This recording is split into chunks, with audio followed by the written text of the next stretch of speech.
Hello students, my name is Shivani Gaur and welcome to deep explanation.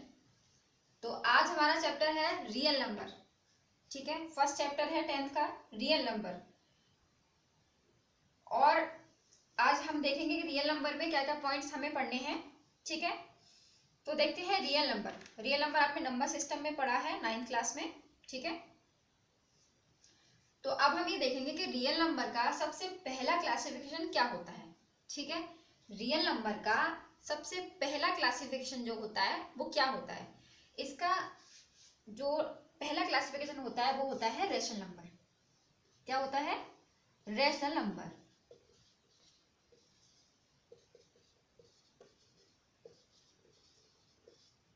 ठीक है, इसका classification होता है रेशनल नंबर्स।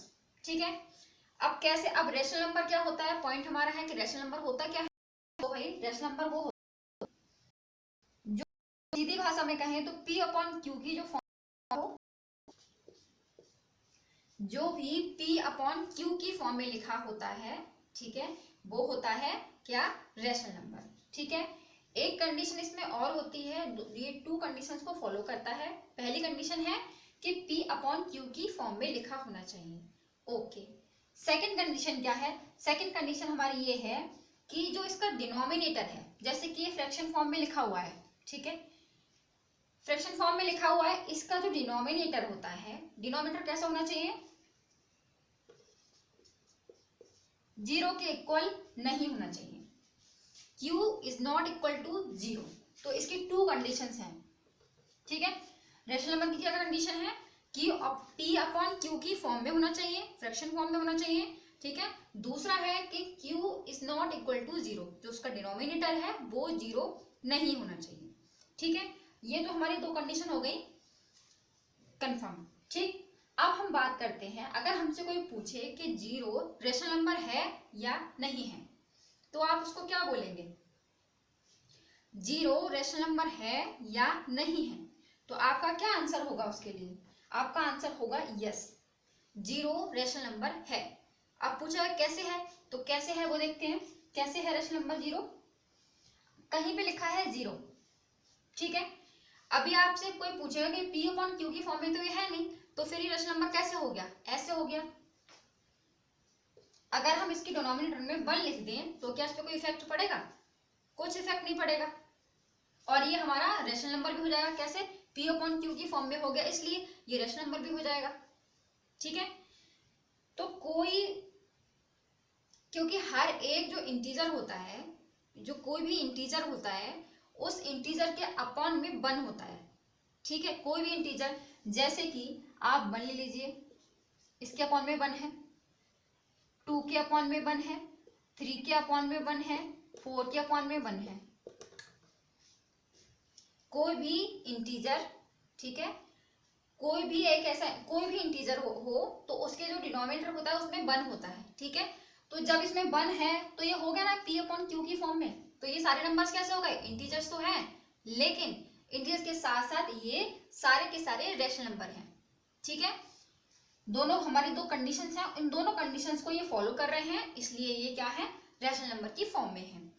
ठीक, ये बात भी हमारी क्लियर हो गई कि भाई रेशनल नंबर क्या होता है, रियल नंबर के क्लासिफिकेशन क्या होता है? Rational number. और रेशनल नंबर क्या होता है? 2 कंडीशंस होती है उसकी। ठीक, अब आपसे कुछ ना पूछा कि 0 रेशनल नंबर है या नहीं है, 1 रेशनल नंबर है या नहीं है, 2 रेशनल नंबर है या नहीं है, 3 रेशनल नंबर है या नहीं है, तो आपने कैसे प्रूफ किया? ऐसे कि कोई भी जो इंटीजर होता है उसकी क्या होता है? डिनोमिनेटर में 1 लिखा होता है। ठीक है, डिनोमिनेटर में क्या लिखा होता है? 1 लिखा होता है, तो इसलिए वो रेशनल नंबर की फॉर्म में लिखा हो जाता है, और इसलिए ये 2 कंडीशन को फॉलो करता है, इसलिए हम वो कहेंगे रेशनल नंबर। ठीक है, ये तो हमारा हो गया।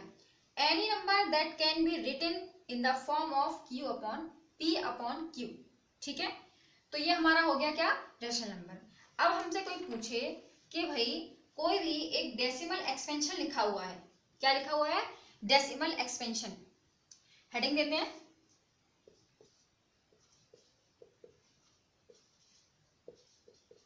Decimal expansion. ठीक है, कोई भी एक डेसिमल एक्सपेंशन लिखा हुआ है और आपसे कोई पूछे कि अब ये बताइए कि रेशनल नंबर है या नहीं है, तो आप उसको कैसे बताओगे?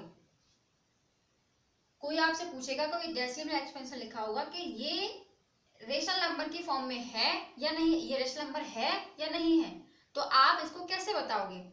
ऐसे बताएंगे। हम क्या करेंगे, एक फ्रैक्शन लेंगे, ठीक, फ्रैक्शन लेंगे। जैसे कि हमारे पास एक फ्रैक्शन है 13/8, 30/8, ठीक है। नॉर्मल इसको डिवाइड करेंगे। जब हम इसको नॉर्मल डिवाइड करेंगे तो क्या होगा? नॉर्मल डिवाइड करने पर, जैसे कि यहां पे ले लेते हैं, 3 टाइम्स जाएगा, 24 आ गया, कितना आया, 6 आ गया, 0 बढ़ाया, 0 लगाया,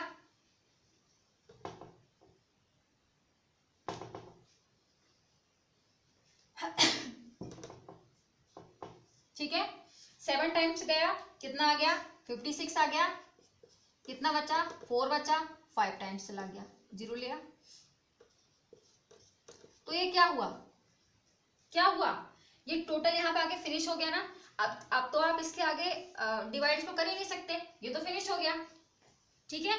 तो ये क्या हो गया, ये हो गया टर्मिनेट। कुछ ऐसा एक्सपेंशन यहाँ पे खत्म हो जाए, मतलब पूरा कंप्लीट हो जाए, खत्म, तो उसको क्या बोलेंगे, ये भाई टर्मिनेट हो गया, ठीक। ये क्या हो गया, टर्मिनेट, क्योंकि इसका रिमाइंडर जो है वो 0 आ गया, ठीक है। इसका रिमाइंडर क्या आ गया, 0 आ गया, ठीक है। अब ये हो गया टर्मिनेट, ठीक। तो ऐसे नंबर, जैसे कि यहाँ पे हम लिख लें 3.75, ठीक, ये आया हमारा।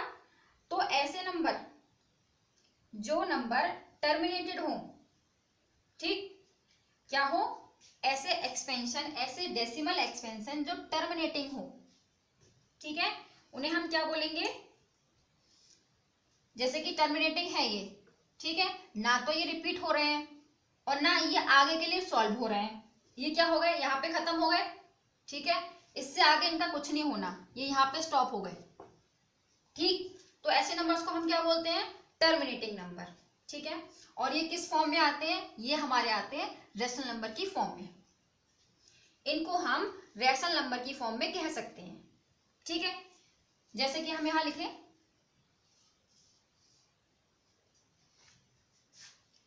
यहां पे लिखें हम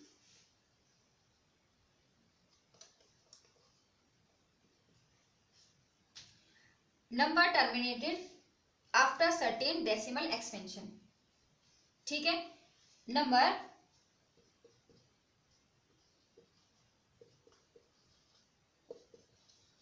terminated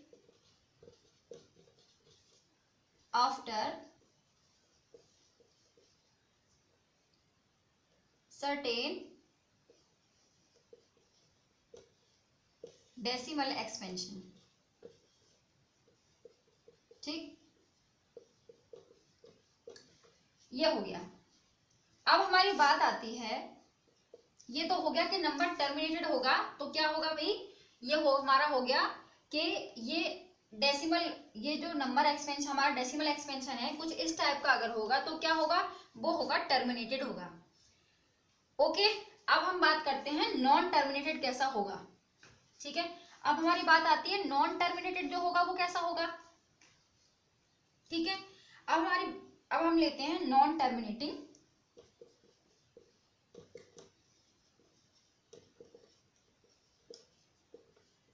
but repeating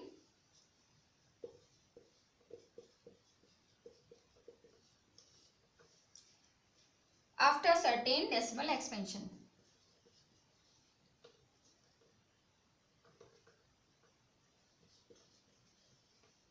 after certain decimal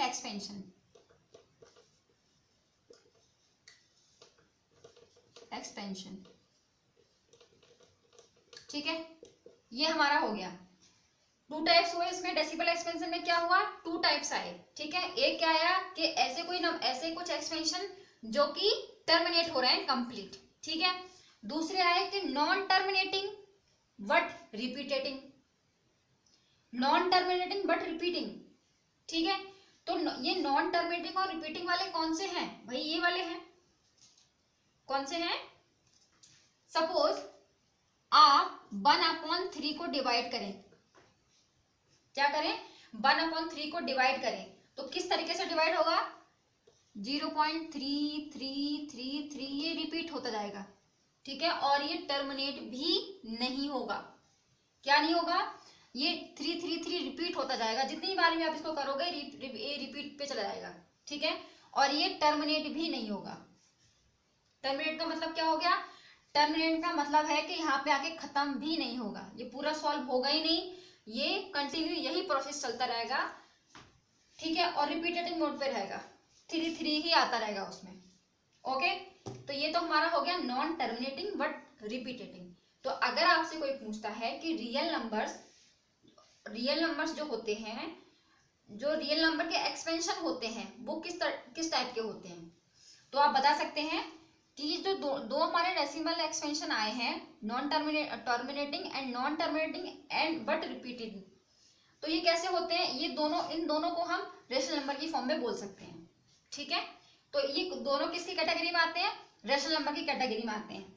तो अगर आपको कुछ इस टाइप का या फिर इस टाइप का आपको क्या दिखता है, डेसिमल एक्सपेंशन दिखता है, तो आप आसानी से उसको बोल सकते हैं कि भाई ये रेशनल नंबर की कैटेगरी का है, ठीक है।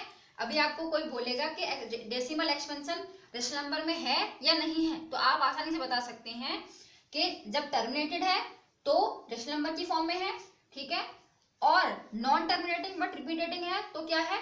ये भी रेशनल नंबर की कैटेगरी में आता है, ठीक है। तो आपको समझ में आया होगा कि रेशनल नंबर की कैटेगरी में क्या क्या आता है। डेसिमल एक्सपेंशन हमने समझा, रियल नंबर में रेशनल नंबर की जो क्लासिफिकेशन था उसमें हमने डेसिमल एक्सपेंशन को समझा है कि किस फॉर्म में आते हैं ये, ठीक है, कि टर्मिनेटिंग होते हैं, नॉन टर्मिनेटिंग होते हैं, कैसे होते हैं। तो नेक्स्ट हमारा टॉपिक होगा इर्रेशनल नंबर, ठीक है। तो मिलते हैं नेक्स्ट वीडियो में, तब तक के लिए गुड बाय।